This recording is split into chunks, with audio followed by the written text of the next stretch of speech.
ఈరోజు చాలా హ్యాపీగా ఉందండి. కేపీహెచ్‌పీలో one of the most happening ప్లేసెస్‌లో మన ఖమ్మంగా ఉలవపాడు మ్యాంగోస్ రాబోతున్నాయి. ఈ ప్లేస్ వచ్చేసి అద్భుతహ. కేపీహెచ్‌పీ 13థ్ ఫేజ్‌లో ఉన్న ప్రజే మెగాపోలిస్ ఆపోజిట్ లైన్‌లో ఉంటుంది. ఎవరన్నా వచ్చి కొనుక్కోవాలనుకుంటే ఇక్కడ డైరెక్ట్‌గా వచ్చి కొనుక్కోవచ్చు. లేదా కింద కనిపిస్తున్న నెంబర్‌కి హాయ్ అని మెసేజ్ చేస్తే చాలు. ఉలవపాడులో కాపు కొంచెం లేట్‌గా ఉంటుందండి. అప్రాక్సిమేట్‌గా మన మ్యాంగోస్ వచ్చేసి మే ఫస్ట్ వీక్, మే సెకండ్ వీక్ కల్లా వచ్చేస్తాయి. మీరు ఏపీ, తెలంగాణలో ఎక్కడ ఉన్నా సరే 20 కిలోల కన్నా పైన ఆర్డర్ పెట్టుకుంటే ఫ్రీ డెలివరీ కూడా ఉందండి. మార్కెట్‌లో ఆల్రెడీ ఉలవపాడు మ్యాంగోస్ అని పెట్టి అమ్మేస్తున్నారు.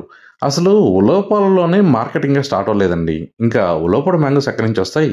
మనం ఇసుక నేలలో పండిన మ్యాంగోస్ కాకుండా ఎర్ర నేలలో పండిన మ్యాంగోస్‌నే తీసుకొస్తున్నాం. ఎందుకంటే వాటి స్మెల్ గానీ, అరోమా కానీ, టేస్ట్ కానీ చాలా బాగుంటాయి కాబట్టి. ఈసారన్నా కార్బైట్ వేసి, కెమికల్స్ వేసి పండించిన మ్యాంగోస్ కాకుండా రియల్ మ్యాంగోస్ టేస్ట్ చేద్దామండి.